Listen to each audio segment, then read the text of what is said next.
Happy Sabbath, church. Are you happy to be in the house of the Lord today? You know my question. Has God been good to you? Have you been good to God?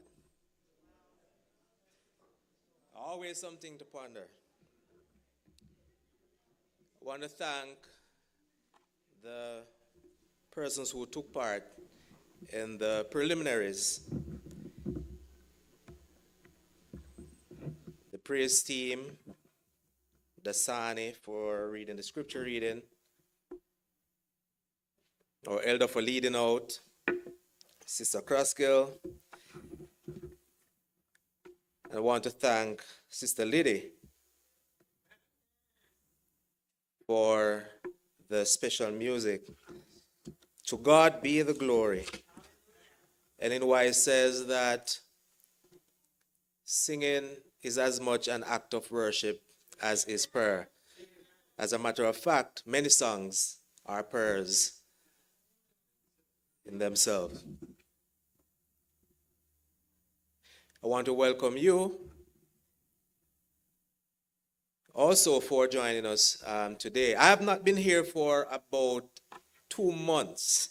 I don't know if you realize that.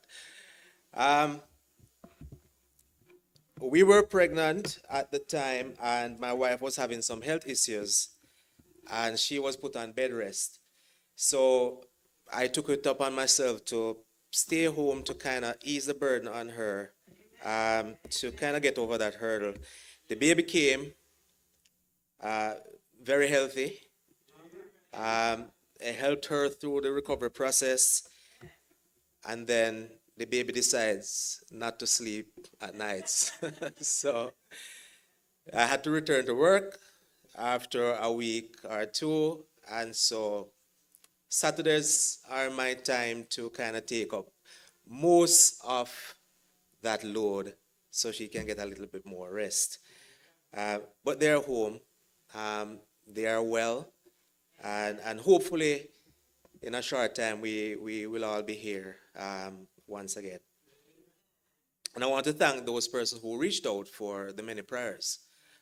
It was a pretty rough time, and we are immensely grateful for those prayers to help us get over those uncertainties. Um, we are forever grateful for that. I want to thank Pastor also for affording me the opportunity to stand here to present the message to you. And the phrase might sound cliche and you hear it a lot, but I'm not a preacher. I speak, um, and that's what I'm going to do today. I will present the message the way the Lord leads me. So the message today, as you can see, is from nobody to somebody. And today's message is a message of hope, a message of faith, a reminder that throughout all what is happening around us, or what is happening to us personally, there is still hope. And we should never ever give up on that hope. I'll head right into the message. I'll invite you to bow your heads as I pray. Our Father who art in heaven, I want to give thee thanks for the opportunity to be here once more in your sanctuary to give thee praise. As I'm about to present, may the message, may govern not be seen, but you be seen through me. I pray that you will help to make the message as clear and practical as possible. Pray that everyone here will get a blessing, and whatever they learn today, dear Lord, may they not just keep it to themselves, but spread it to others that they come in contact with. In your Son's name I pray. Amen. From nobody to somebody.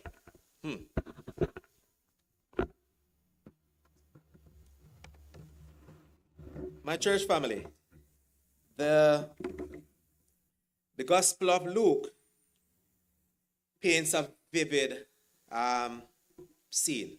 So Jesus is surrounded by a multitude.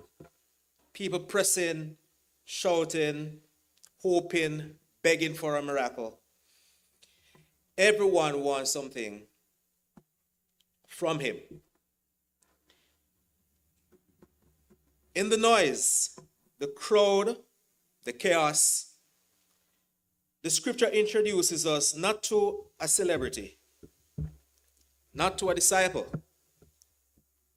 but according to Mark's account, in Mark 5, verse 25, a certain woman. Not Mary, not Martha, not Joanna, just a certain woman. No name, no status, no introduction. A life that is defined by just a condition. She has an issue of blood. That's how the world saw her.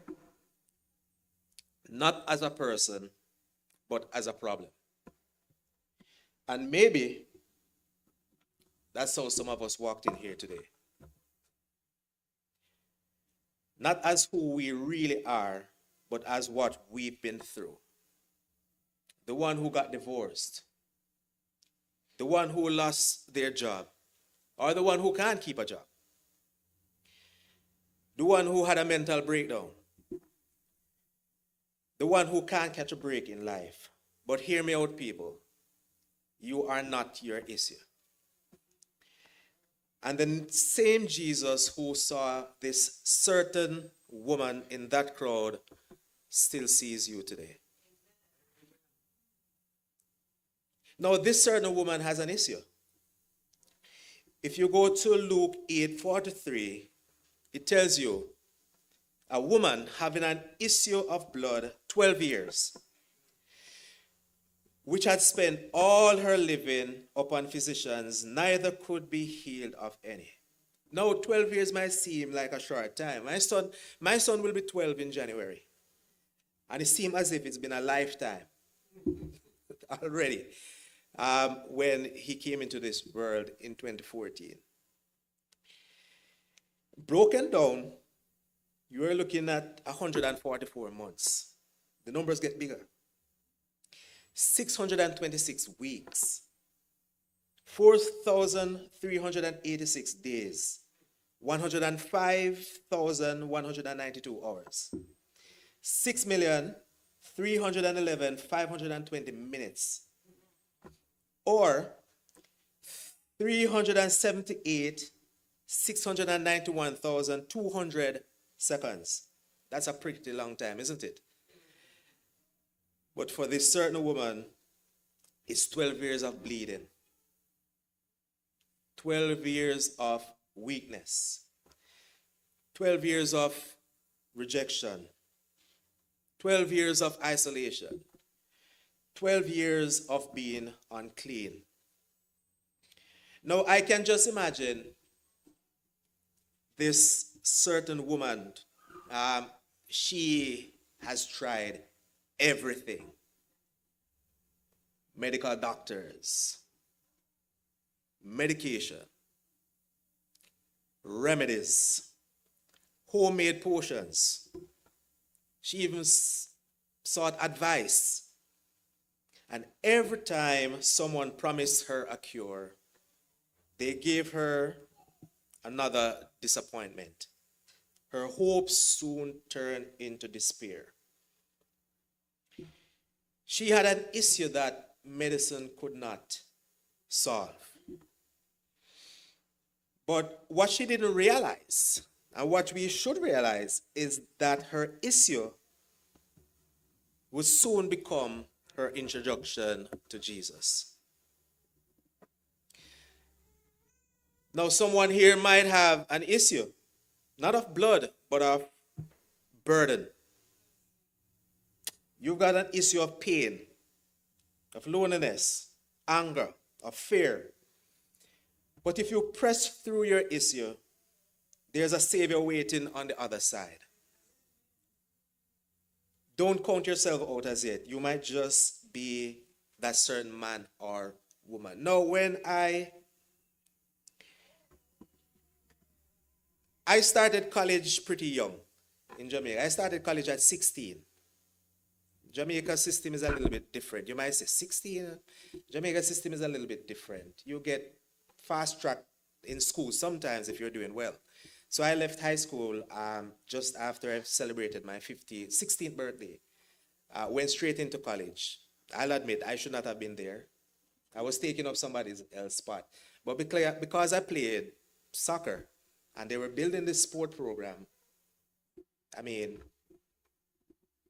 I had a walk in. But it was challenging. And I was that certain woman. All these challenges were there. And my college campus did not have a large Seventh-day Adventist population. I think on my dorm of 60 men or boys, there were 3 Seventh-day Adventists on that entire dorm. 4 floors, 3 Seventh-day Adventists. Myself included. 3. And I was that certain woman. I was lonely. I felt as if I did not belong. I felt like I just wanted to give up. Get on that bus and head straight back to my mom's arms. That's how I felt. The burden was so heavy. But as the story goes, and it's the same with my life, I was an Adventist by then, but just one situation can turn everything. I didn't even know that the town had a Seventh-day Adventist church. Because I got there, I just went to class, and I lived on campus. I ate dinner there, I ate breakfast there. I did everything on campus. And I was just walking one day. And just the sound, they had a street meeting. Those persons who are of Jamaican descent know what we're talking about. On any day, any Sabbath day, they will take the church worship to the streets. The music is set up there, everything is there on the streets. And I heard that music. And you know, when you're an Adventist, you recognize certain songs. And I heard that, and I followed that. And that was my breaking point. I followed that music. Yes, I was at Seventh-day Adventist, but I was slipping. I was that woman. I was giving up hope. I just wanted to go back home. I just wanted to just call it a day. I was young. I was struggling. And this woman, that's her issue. Now, the weight of isolation, brothers and sisters, can be a very heavy burden to bear. Now, according to Leviticus, a woman with an issue of blood was unclean. Anything she touched became unclean. Anyone who touched her became unclean. And what that means now, no hugs, no handshakes, no worship in the temple, no sitting at the family table. She's not only bleeding, she's now banished. She's not only hurting, she's hidden. She's not only sick, she's shunned. As a matter of fact, many cultures, many religions still have these practices. The Hindus, especially some parts of India and Nepal, they see the menstruating woman as being unclean, and they are barred from entering the temple, the kitchen, or even touching family members. In Buddhist communities in Cambodia, China, and in some parts of Japan, they exclude them from everything until it has stopped. Orthodox Jews sees menstruating women as being niddah, and they are prohibited from taking part in religious rituals. Muslim women also are also seen this way. Now, this certain woman was forgotten by people, but she was not forgotten by God. See, sometimes God allows isolations so he can give you revelation. Because when you can't reach anyone else, you learn how to reach him. When nobody will touch you, that's when you realize you can touch him. Now, despite her isolation, she heard about Jesus. And many of us, if I should ask a question, how did you come to Christ? Answers will vary. You heard about Jesus. How? This young man came to my church to speak. I didn't know him. So apparently, his family rented a house that was on the other side of the church that we attended. He had no connection to that community. He came from a totally different part of Jamaica. He had no connection there.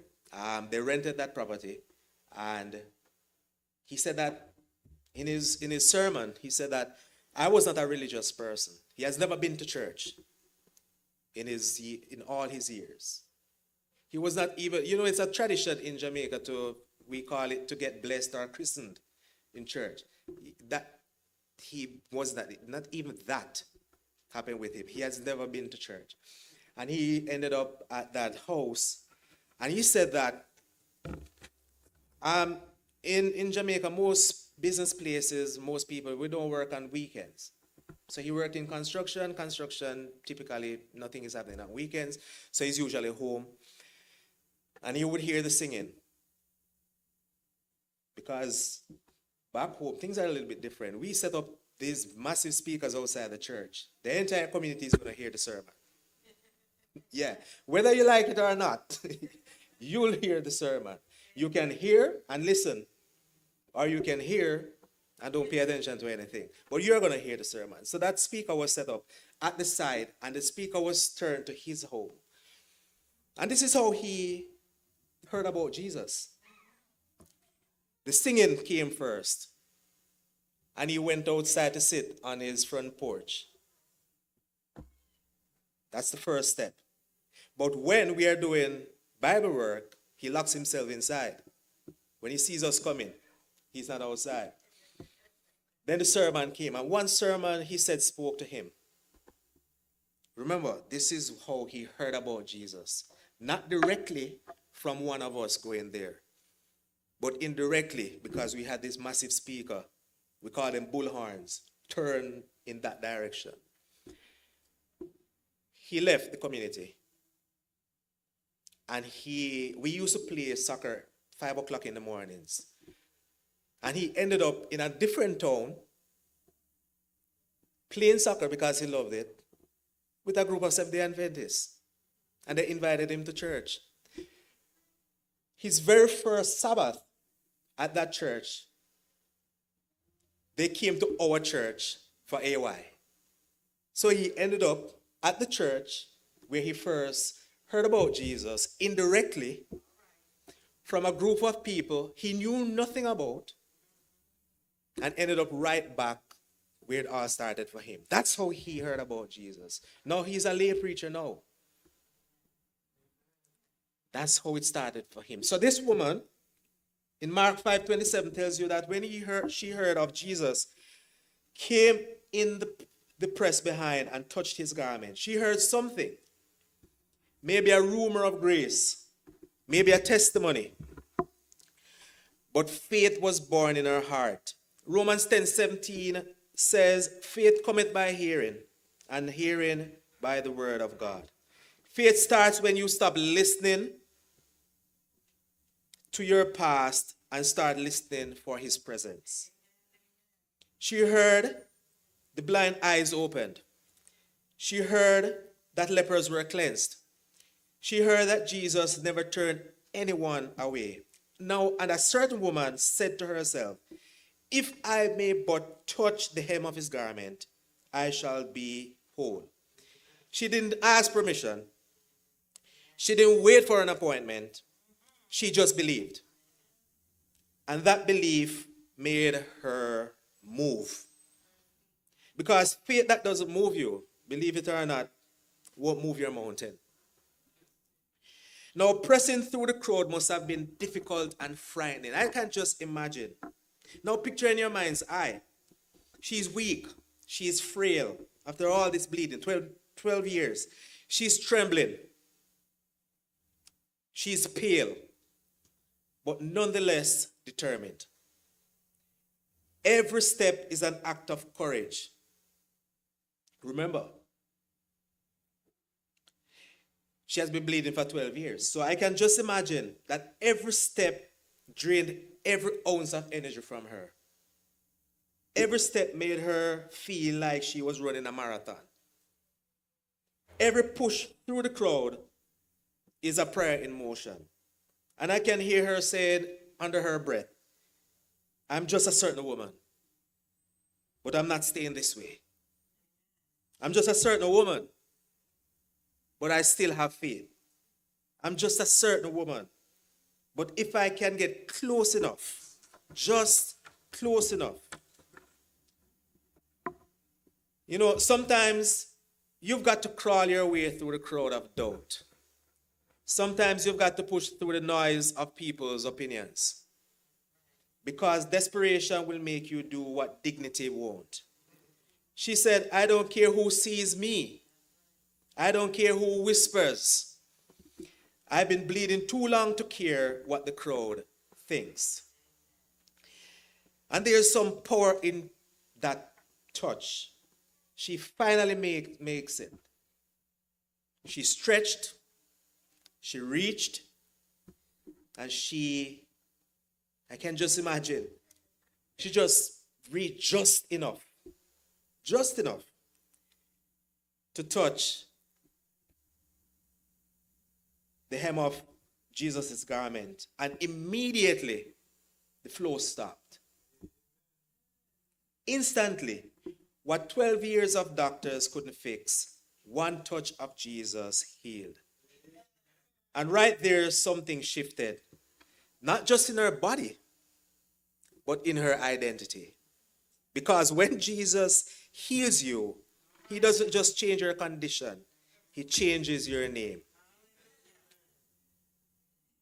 Now, the book of Luke, verse 45 says, Jesus stopped and asked, who touched me?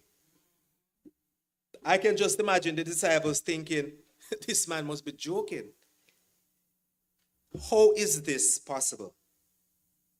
And he replied, Master, everyone's pressing you, they replied.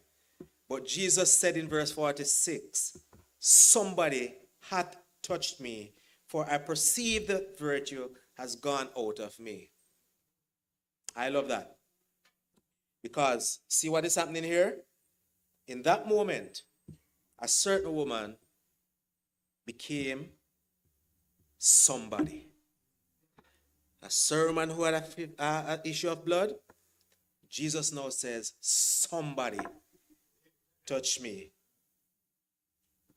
From nobody to somebody.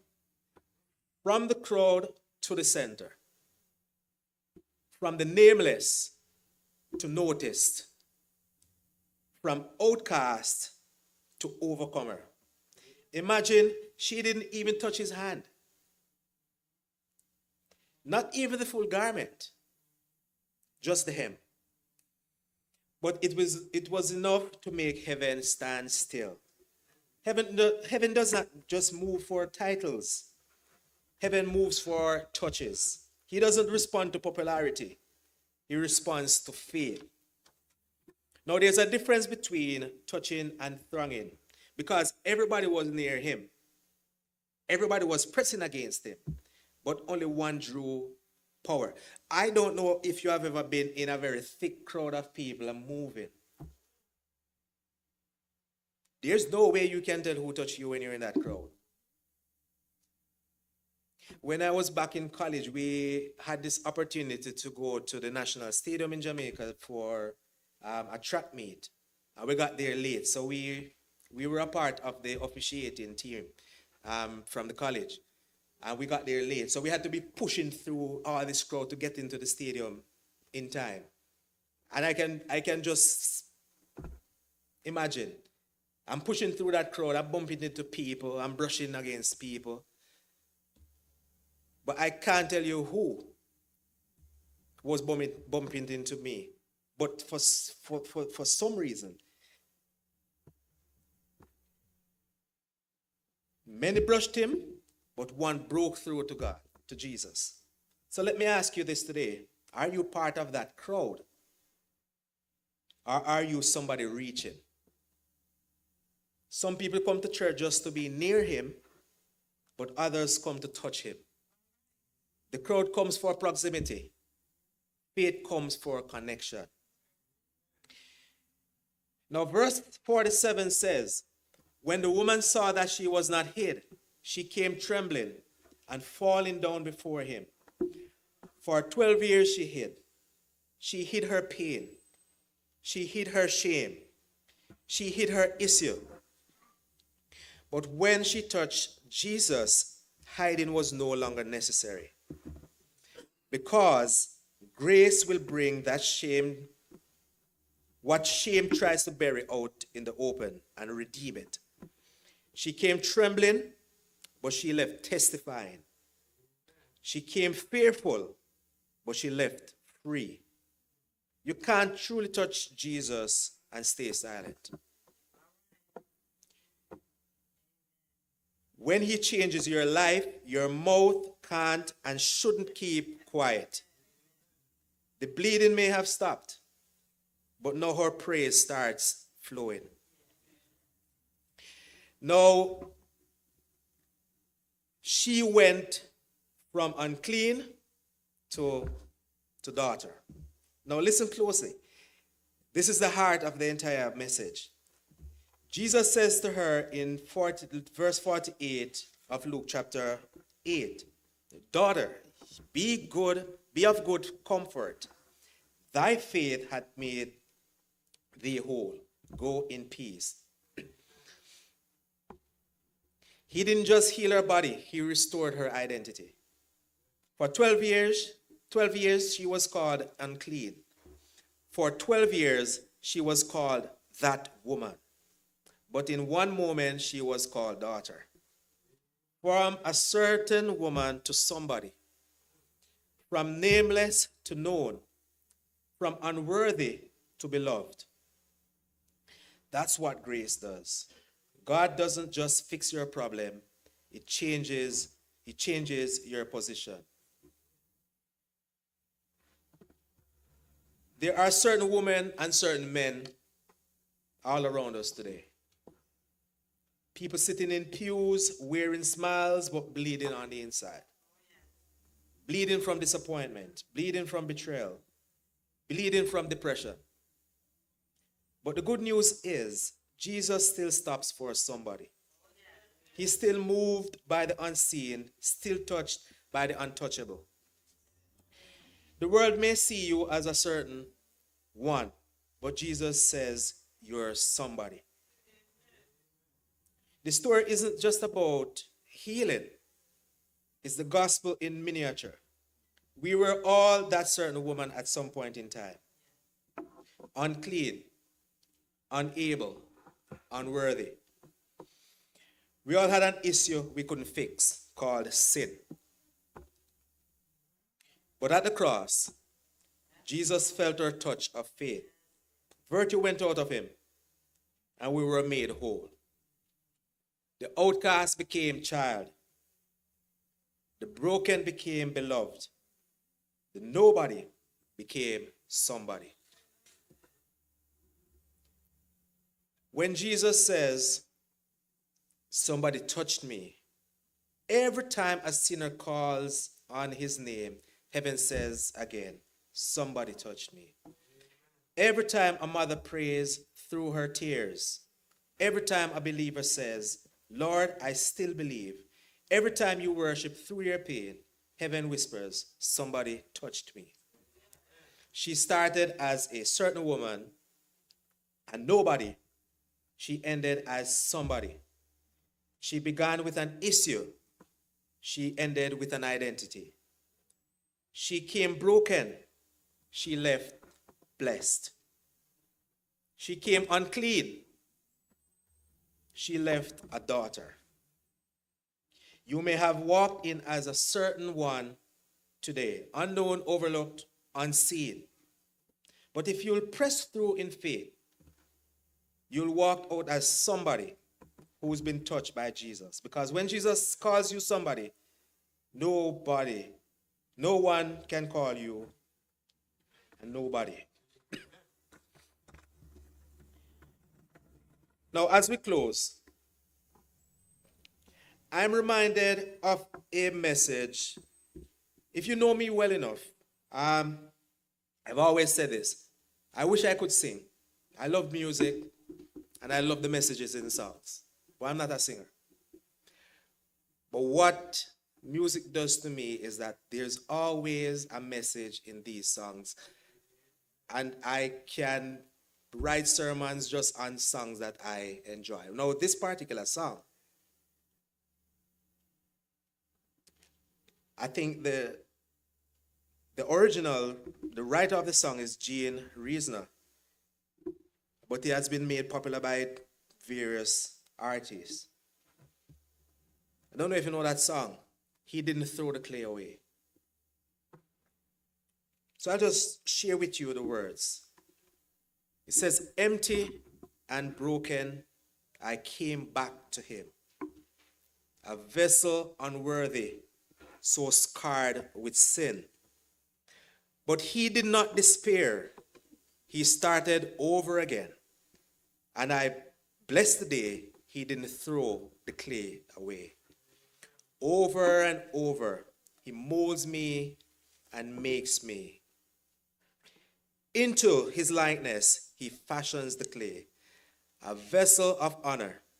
I am today, all because Jesus didn't throw the clay away. He is the potter, and I am the clay. Molded in his image, he wants me to stay. But when I stumble, and when I fall, and my vessel breaks, he just picks up all the pieces. He never throws the clay away. And the very final two lines of that song says, a vessel of honor I am today, all because Jesus didn't throw the clay away. Now, this song speaks of a potter who works patiently with clay that has been marred, scarred, misshapen. Others might have tossed it aside, but not the potter. He didn't discard it. He doesn't give up on it. He doesn't walk away in frustration. Instead, he gently reshapes it because he sees value where others see a mess.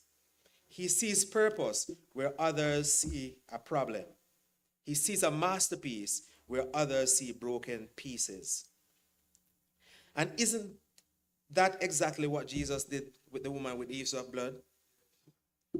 She came to him feeling like discarded clay, unnamed, unwanted, unclean, unnoticed. But when she reached out in faith, Jesus stopped everything and said, somebody touched me. In that moment, the potter touched the clay. In that moment, what was broken was restored. In that moment, the nobody became somebody in the presence of God. And church, the same potter is at work today. He hasn't thrown you away. He hasn't given up on your story. He hasn't abandoned you because your struggles, failures, are scars. Yes, you might feel that way. If you feel overlooked, he sees you. If you feel unworthy, he values you. If you feel too broken, he specializes in broken things. If you feel like a nobody, to him, you are somebody. Let him reshape you again.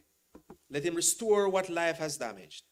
Let him make you new in his hands, because the God who didn't throw the clay away won't throw you away either.